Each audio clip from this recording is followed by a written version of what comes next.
Les activités de l'ASEAN apportent aussi une nouvelle attention à un problème vieux de plusieurs décennies au Laos. Le peuple laotien le connaît comme UXO ou munitions non explosées. Ce sont des bombes, des mortiers, des obus d'artillerie et des munitions en fragmentation qui n'ont pas explosé. Les États-Unis ont déversé près de 270 millions de bombes à fragmentation pour stopper le Viet Cong au Laos.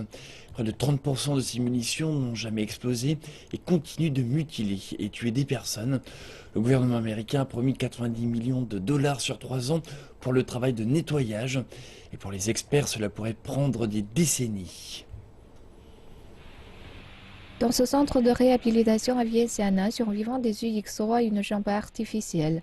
Plus de 3 décennies après la fin des bombardements secrets au Laos des États-Unis, les habitants ici continuent d'en payer le prix.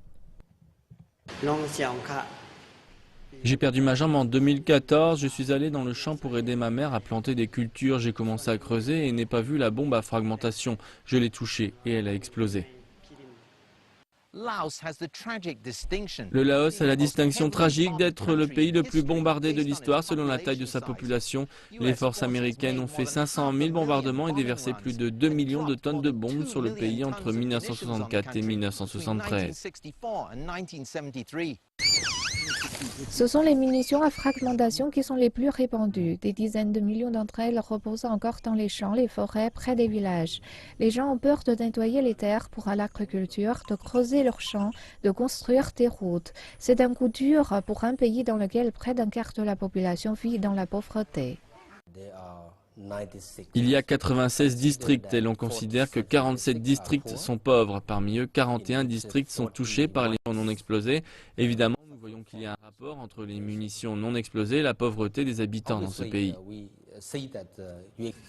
L'agence gouvernementale UXO Lao et 4 groupes internationaux travaillent pour débarrasser les terres de ces engins explosifs.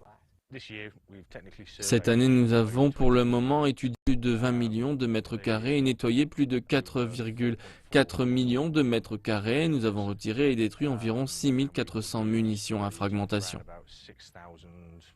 Il y a encore du travail pour retirer les derniers engins explosifs et le jour où les parents pourront laisser les enfants jouer et les agriculteurs travailler leurs terres sans peur pourrait encore prendre des décennies.